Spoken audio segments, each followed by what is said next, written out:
राहुल गांधी ने वादा किया है कि हम 30 लाख रोजगार देंगे, तो क्या लग रहा है अब इसका चुनाव पे कितना असर पड़ने वाला है? जी, 30 लाख चुनाव पे असर उसी दिन पर ना स्टार्ट हो जाएगा जिस दिन हम शिक्षा, रोजगार और भागीदारी की बात करने लग जाएंगे। मैं ये सारी बातें इसलिए कहता हूँ, 30 लाख रोजगार की जो बात उन्होंने कही, उन्होंने करके भी दिखाया है पिछली सरकार ने। आपने देखा हो तमाम सार्वजनिक संस्थान के माध्यम से रोजगार को संरक्षित करने का काम किया उन्होंने।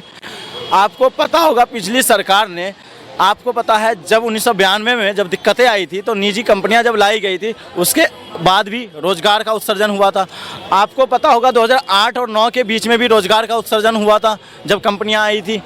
लेकिन इस सरकार ने कंपनियां लाने के नाम पर बस 2 या 4 उद्योगपतियों के फ़ायदा उठाने का काम किया है, और जिसका नतीजा ये हुआ है कि जिसको रोजगार ज़रूरत है, मैं ये नहीं कह रहा हूँ कि बेरोजगारी ख़त्म ही हो जाएगी, लेकिन बेरोजगारी को कम तो किया जा सकता है ना। और राहुल गांधी जी उसी चीज़ की बात कर रहे हैं।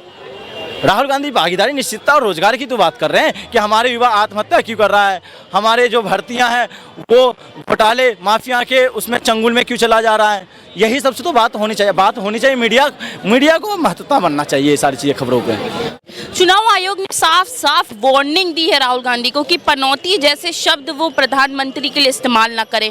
पर ये सवाल अब उठ रहा है कि जब प्रधानमंत्री मूर्खों के सरदार इस तरीके के शब्द राहुल गांधी के लिए इस्तेमाल करते हैं, तब ये चुनाव आयोग कहाँ जाता है? वही बात है, चुनाव आयोग हमारे देश की जनता का सरदार नहीं है, वो सरकार का सरदार बन के बढ़ गया है।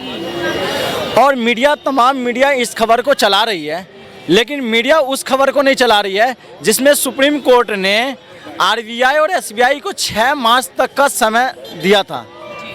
आप ये बताइए, जिसमें 16,000 करोड़ का घोटाले की बात आ रही है। घोटाले इसलिए कहते हो, जो फंडिंग की बात है उस फंडिंग के नाम उजागर की बात हो रही है, उसकी बजाय वो भटकाने के लिए बीच में किसको बिठा दिया? चुनाव आयोग का। तुम ये बयान दे दो और टीवी मीडिया के लिए खबर बन जाएगा।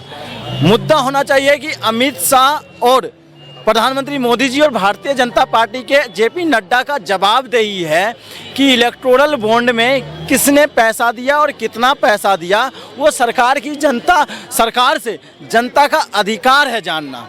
ये तो मीडिया को उत्तरदायित्व बनता है कि मीडिया इस चीज़ को चलाए। आप ये बताइए, वही एसबीआई के पास 48 करोड़ से ज़्यादा बैंक अकाउंट है, जिनके पास लाखों एटीएम हैं, जिनके पास 23,000 से ज़्यादा ब्रांचें हैं, जो प्रतिदिन करोड़ों जो बैंक के जो खाताधारी है उनके स्टेटमेंट डालता हो, उसको ये बताइए इलेक्टोरल बॉन्ड से 22,000 लोग जो फंडिंग दिए हैं राजनीतिक पार्टियों के, उनका स्टेटमेंट निकालने के लिए 30 जून का समय क्यों चाहिए भाई? तो क्या लगता है एसबीआई क्यों टालने की कोशिश की? कोई दबाव है? दिखता तो है ही, सरकार का कहीं ना कहीं कोई दबाव है एसबीआई और एसबीआई की टीम पर कि वो चुनाव से पहले जग जाहिर नहीं होना देना चाहती है कि इलेक्टोरल बॉन्ड से कौन सी पार्टी ने, कौन से उद्योगपतियों ने और किसने कितना पैसा दिया। और उसका मैं फिर वही कहता हूँ, इस फंडिंग के आड़ में हवाला का कारोबार किया गया है और इस सरकार ने दबा के किया है। तो वो भारत की 140 करोड़ जनता चुनाव से पहले पता ना चल जाए। मैं तो सुप्रीम कोर्ट से निवेदन करता हूँ, आपके ऊपर देश की 140 करोड़ जनता विश्वास करता है। आप थोड़ा सा एसबीआई के जो भी अधिकारी है, एसबीआई के जो भी कोर टीम के मेंबर है, अगर आपको ये रिपोर्ट नहीं देते हैं तो उनको तुरंत उनके ऊपर कार्रवाई कीजिए, उनको तुरंत सुप्रीम कोर्ट के अंदर उनको सुप्रीम बुलाइए और उनसे सवाल जवाब कीजिए क्यों नहीं कर रहे हैं। अच्छा, क्या लग रहा है मोदी जी कह रहे हैं कि कश्मीर अब सांस लेना शुरू किया है जब 300 हटा है, उससे पहले गुमराह किया जा रहा था उनको? गुमराह तो देखो जाहिर सी बात है, गुमराह तो अभी मोदी जी कर रहे हैं कि वो सांस लेने का मतलब क्या, मतलब पहले के लोग वहाँ जी नहीं रहते क्या? इससे ज़्यादा बेटर लाइफ जी रहे थे अभी, क्या मैं आपको बता दूँ, ठीक है, इससे ज़्यादा बेटर अच्छी लाइफ जी रहे थे। और आज की डेट में क्या हो रहा है कश्मीर में? अगर आपको ऐसा कश्मीर पर लग रहा है तो कश्मीर में इलेक्शन करवा के दिखा दो और जीत के दिखा दो वहाँ से इलेक्शन। क्यों नहीं करवाते? क्यों इनको पता है मैं हार जाऊँगा? जनता अवेयरनेस हो चुकी है, अब जागरूकता आ चुकी है लोगों के अंदर। तो ये ना बेवकूफ़, इनके वादे में कोई नहीं फंसने वाला है। ये तो पहले क्या क्या वादे करके आए थे, इनके 10 वादे गिना दूँ तो सारे वादे झूठे हैं। महंगाई बेरोजगारी पे काम करेगी, ठीक है, आय बढ़ेगी, किसानों की दुगनी होगी, 15 लाख अकाउंट में आएंगे, ब्लैक मनी वापस लाऊंगा। तो ये सारे वादे इन्होंने एक भी पूरा किया क्या? बताइए मेरे को। जनता को इन्होंने सिर्फ गुमराह करने का काम किया और कुछ नहीं किया 10 सालों के अंदर। तो मेरे तो सरकार से और सुप्रीम कोर्ट माननीय हमारे चंद्रचूड़ जी से सिर्फ इतना अनुरोध है कि अगर इन पर कड़े से कड़ा एक्शन ले, जो घोटाले की लिस्ट है इनको बोले कि ला के दे, और ना तो इनको कानून कोर्ट में पेशी करवाइए। इनका जो भी जांच के लिए चल रहा है पेशी कर रही है कि वो हालत इस तरीके से बिगड़ चुके हैं। अभी देश में सिर्फ धर्म की राजनीति हो रही है और मोदी जी अपना सिर्फ चमकाने में लगे थे, हमने ये कर दिया वो कर दिया, करा कुछ नहीं है एक्चुअल में। अगर किया होता तो आज बेरोजगारी नहीं हो रही थी, आज लोगों की हत्या नहीं हो रही थी। अभी हमारे एक दलित युवक भाई की मौत हो गई है वहाँ पर, वो भी पुलिस प्रशासन द्वारा। बताइए ऐसा राम राज्य आता है? आप राम राज्य लाए, अच्छी बात है, सम्मान करते हैं, मंदिर बनाए, बहुत खुशी की बात है, लेकिन आप वहाँ सरकार को भी तो, आप वहाँ के कानून को, आप पुलिस डिपार्टमेंट को भी तो सुधारिए, जो लोगों में गोलियां चला रही दिन दहाड़े। हाँ, क्या लगता है, मोदी जी लगातार कह रहे हैं कि हमारे सरकार में देश का विकास हुआ है और फिर से हमको जनता लाना चाह रही, तो क्या लग रहा है अपने वादे पूरे कर पाए हैं, देश का विकास हुआ है? नहीं, देखिए मोदी जी के अगर देश का विकास हुआ होता तो किसान सड़क पे क्यों होता, महिला सड़क पे क्यों होते, छात्र सड़क पे क्यों होता, जो प्रोफेसर है वो सड़क पे क्यों होते, और तमाम जो राज्य के जो सरकारें हैं, जो क्षेत्रीय पार्टी है वो केंद्र सरकार के खिलाफत क्यों होती, और तमाम जो सामाजिक धरा से जुड़े हुए लोग हैं, जो हमारे धार्मिक गुरु है, जो शंकराचार्य हैं, वो सरकार के खिलाफ क्यों होते। तमाम धर्म के लोग हैं, मैं एक ही धर्म की बात, हमारे शंकराचार्य जिनको हम कहते हैं, एक शंकराचार्य वो रूप होता है, एक शंकर का रूप होता है, वो भी अगर सरकार के खिलाफ है तो समझ सकते हैं कि कहीं ना कहीं जिस धर्म की बात करें उस धर्म में भी कहीं खतरे की घंटी है ही। और दूसरी बात, इन्होंने जैसे बता राम राज्य की बात है, राम राज्य, मोदी अपना नाम ये चलाने का एक सिस्टम बना दिया है। ये प्रचार जीवी हिंदू तो बन गए हैं, प्रचार जीवी नाम भी बनने को तत्पर रहते हैं। मैं इसलिए कहता हूँ, आप ये बताएं, देश 140 करोड़ लोगों का है ना, अगर देश 140 करोड़ लोगों का है तो आपने अपने नाम के माध्यम से, अपने व्यक्ति के नाम से 140 करोड़ भारतीयों का बदनाम करने का काम किया। आपने क्या कहा है, मोदी का परिवार।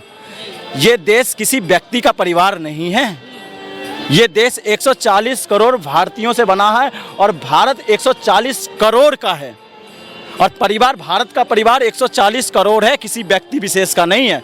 और दूसरी बात कहना हूँ, आपको अगर इतना ही दर्द हो गया, मैं कहना हूँ आपको अपने नाम यूज करने की जरूरत क्यों पड़ जाती है हर समय हर चुनावी समय में क्यों पड़ जाता है? 2014 में आपको चाय वाला याद आ जाता है और उसके बाद उसी चाय वाले का आप शोषण करते हो। 2019 में आपको देश का सिपाही याद आता है, उसी रक्षा समझौते की बात होती है, उसी रक्षा बजट की बात होती है, उस रक्षा बजट को कटौती कर वही सिपाही के नाम पर आपने उस जो डिफेंस में जो लोग थे, जो परमानेंट जॉब करते थे, जिसके ऊपर सरकार का दायित्व बनता था, उनको आपने अग्निवीर के नाम पर उनको अपमान करने का काम किया। और आज भी 2.5 लाख सेना जो नियुक्ति पत्र मिल गए वो आंदोलन करने को मजबूर, आत्महत्या करने को मजबूर। अब इन्होंने कहा मैं भी परिवार। अरे भैया, गांधी मैदान से बड़ा परिवार पे कटाक्ष हुआ था, परिवार पे कटाक्ष आपका परिवार नहीं तो अच्छी बात है। मैं आपसे पूछना चाहता हूँ, उन्होंने इतना ही तो बोला, क्या बोला उन्होंने? कहा कि अगर आप हिंदू हो, आप ये बताएं, मैं भी हिंदू हूँ, आप भी हिंदू हो, कोई भी हिंदू है, हिंदू में किसी के माता पिता या रिलेटिव का देहावसान होता है तो उस प्रक्रिया में हमारा मुंडन प्रक्रिया आता है। तो उन्होंने क्या गलत किया? आप अगर असली हिंदू हो तो सबसे बड़ा धर्म होता है हमारा मुंडन प्रक्रिया, चाहे जन्म हो चाहे मरण हो। आपने उस मुंडन प्रक्रिया को ही नहीं कराया तो आप कैसे हिंदू हो भाई? और किस हिंदू की बात करते हो आप? तो आप तो एक तरह से प्रचारजीवी हिंदू है।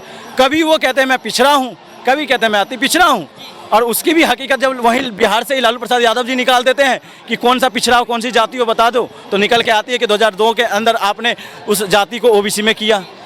ये सारे तमाम जो मुद्दे हैं, ये उल्टा पेच लग जाता है भारतीय जनता पार्टी को, उल्टा पेच पड़ जाता है। देखिए, मोदी जी ने अभी अपने आप को गरीब भी बता रहे थे किस तरीके से वो घर से निकले थे एक झोला लेकर। अब विपक्ष कह रहा है कि वो झोला जो है वो झूठी गारंटी का झोला बन गया है, वो झूठी गारंटी का झोला लेकर फिर रहा है। नहीं, बात तो सही है, विपक्ष ने जो कहा झूठी गारंटी का झोला, इसलिए क्या कह रहा हूँ मैं, उन्होंने कहा था देश के अंदर बेरोजगारी खत्म कर दूंगा, किसान की आय दोगुनी हो जाएगी, MSP लागू हो जाएगा। उन्होंने कहा जो सार्वजनिक संस्थान है, सार्वजनिक संस्थान को मजबूत करके देश में डंका बजाया जाएगा। उन्होंने कहा तमाम ऐसी योजनाएं लाई जाएगी जिसकी बदौलत देश का जो विकास है वो चरम पे होगा। लेकिन आज उसके उलट क्या होगा, देश का जो कर्ज के तले दबा दिया, आपके ऊपर कर्ज जीडीपी का 81% बढ़ गया। तो आपका जो झोला है वो झोला मोदी और अंडानी के लिए, तमाम देश की जो सार्वजनिक संस्थान है वो खरीद कर किसकी झोला में जा रहा है, अंबानी और अडानी के झोला में जा रहा है। तो आपका झोला तो बस उनके लिए, और आप कहते हैं गरीब हूँ। तो सदन के अंदर ये भी सवाल तो उठा था, मोदी जी ये बताइए आप कौन सा गरीब है, आपके जैसा तमाम जो देश के 140 करोड़ लोग हैं वो गरीब बनना चाहता है। तो फिर उन्होंने जैसे ही गरीब की बात आई तो उन्होंने वहाँ से हटाया, मैं गरीब भी हूँ, मैं पिछड़ा भी हूँ। तो उन्होंने फिर वहीं पे वही बात आ गई थी, फिर भैया गरीब भी हो, आपके जैसा गरीब बनना चाहते हो गरीब बता दो, तो गरीब नहीं बता पाए। फिर पिछड़ा पूछा तो पिछड़ा में वो जाति नहीं बता पाए। फिर पूछा अति पिछड़ा नहीं बता पाए। फिर वहाँ से वो जब वो बात अटक जाते फिर वो खसने लगते हैं विपक्षी नेताओं पर। या तो विपक्षी नेताओं पे कार्रवाई कर लेंगे, उनको सदन से बर्खास्ती कर देंगे, या उनके ऊपर ईडी और सीबीआई चली जाएगी। और ये काम भारतीय जनता पार्टी इसलिए करे। मैं कह रहा हूँ 2024 के चुनाव में भारतीय जनता पार्टी और मोदी जी और शाह जी क्यों डरे हुए पता है आपको?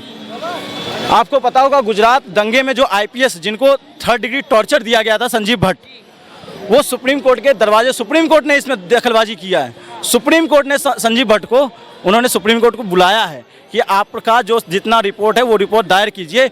वहाँ से ये डर गई है और इसलिए ये क्या लगाती है नारा कि भारतीय जनता पार्टी 400 पार। तो मैं उन भारतीय जनता पार्टी से पूछना चाहता हूँ, दक्षिण भारत में 130 सीटें आती हैं, उस 130 सीटों पे भारतीय जनता पार्टी और आपके जो कार्यकर्ता है उनका दबदबा कितना है और आपके संगठन का दबदबा कितना है, मैं इतना ही पूछना चाहता हूँ। और ये चीज़ भारतीय जनता पार्टी को भी पता है। अगर भारतीय जनता पार्टी का 400 अगर पार होता तो वो ओम प्रकाश राजभर और ये तमाम जो छोटे मोटे जयंत चौधरी और ये नीतीश कुमार और ये तमाम जो छोटे मोटे जो दल है उनको जोड़ने के लिए आनन फानन में ये कार्य नहीं कर रहे होते। पीछे के रास्ते से ईडी भेज दो, सीबीआई भेज दो और या खरीद लो। विधायक और सांसद खरीदने का काम नहीं होता। फिर वो जनता पे ही विश्वास करते और जनता ही उन्हें जिताती और जनता उन्हें सिर पे उठा, जनता ने उन्हें 2014 और 2019 में सिर पे बिठाया।